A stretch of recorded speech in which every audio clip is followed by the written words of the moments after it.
Assalamualaikum warahmatullahi wabarakatuh. Perkenalkan, nama saya Lana Pauliana Nasution, NIM 03 10 19 30 98, kelas Tadris Biologi 3 semester 6. Nah, di sini saya akan menjelaskan critical book report saya. Nah, tugas ini dilakukan untuk memenuhi tugas mata kuliah Statistik Pendidikan.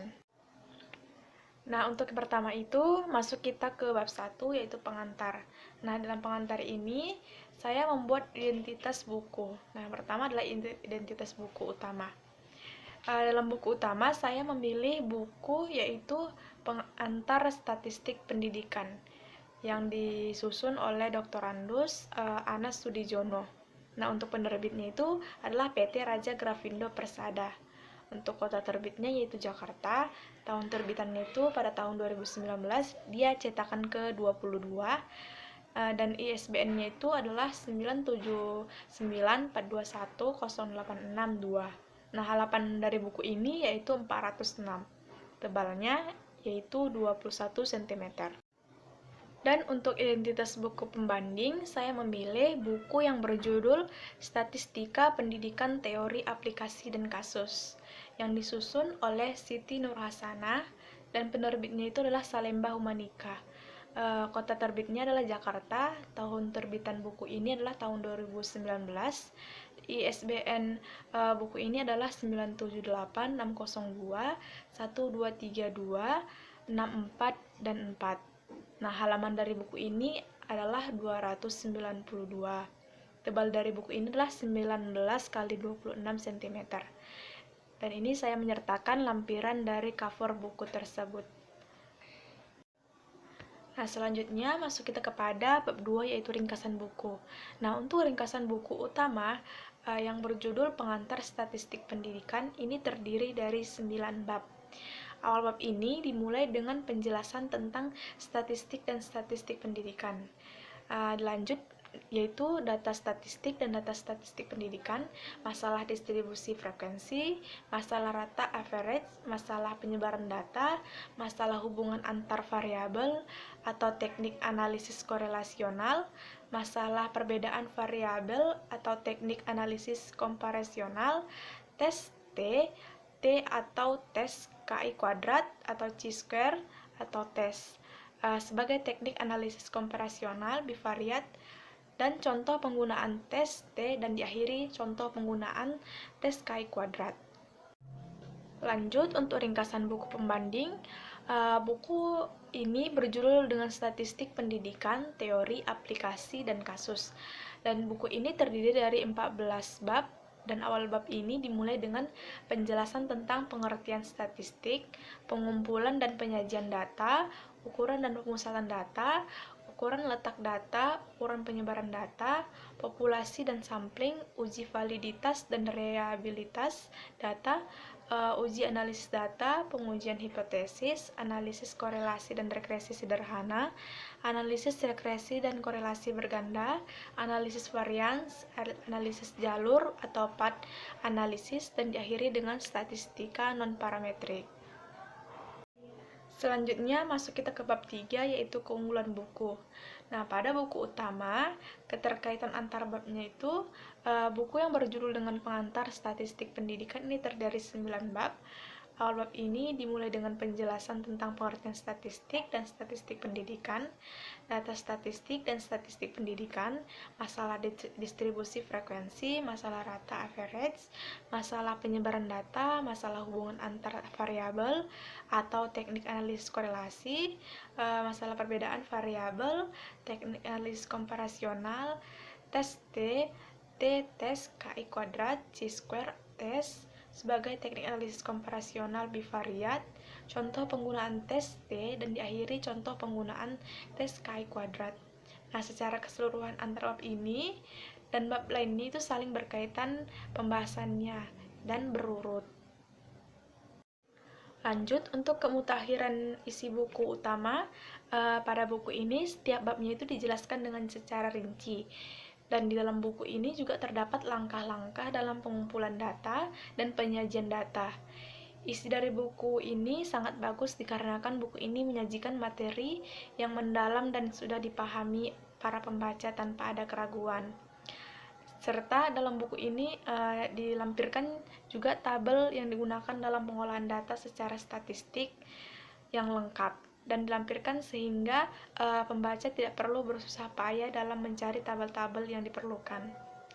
Lalu, buku ini juga dirasa cukup lengkap sebagai pedoman bagi mahasiswa untuk melakukan pengolahan data penelitian skripsi atau tesis.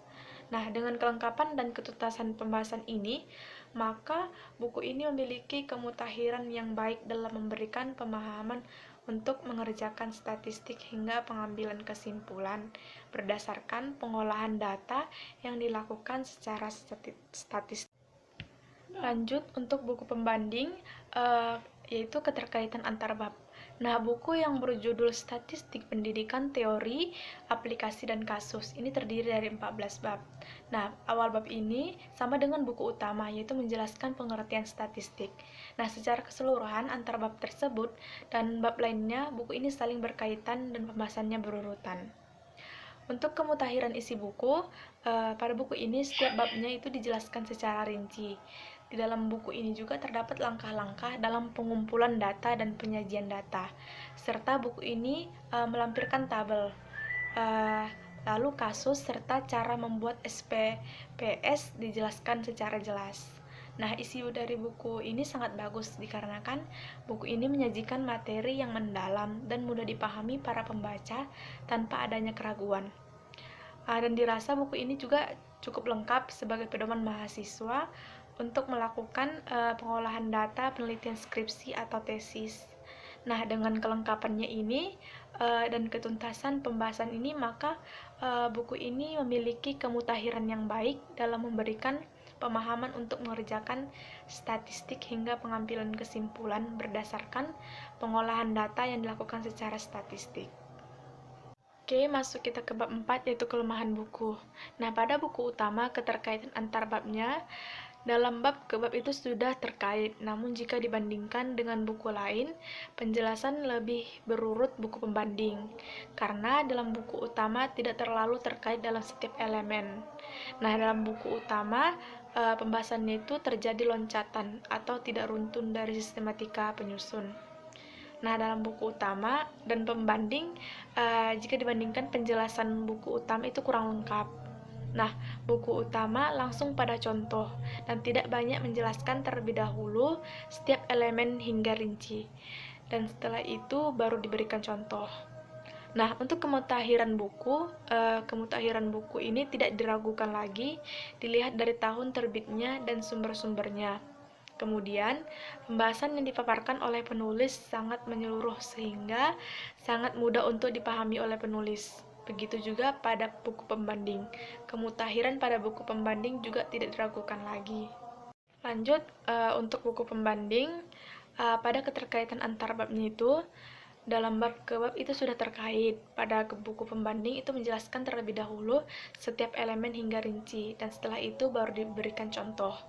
Buku ini sangat mudah dipahami dan lengkap karena buku ini dijelaskan juga teori, aplikasi, dan kasus, sehingga buku ini sangat lengkap jika dibuat referensi dalam sebuah penelitian.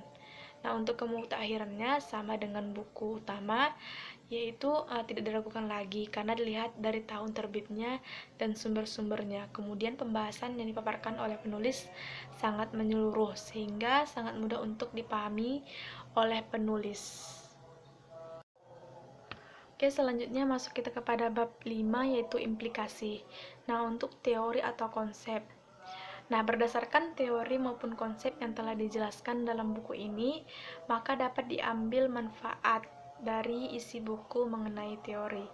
Nah, dari teori-teori yang telah dijelaskan dapat disimpulkan bahwa statistik dibutuhkan dan sangat berpengaruh dalam dunia penelitian. Nah, statistik menjadi budaya dalam melakukan penelitian untuk mendapatkan kesimpulan dari penelitian tersebut yang telah melalui pengolahan data terlebih dahulu.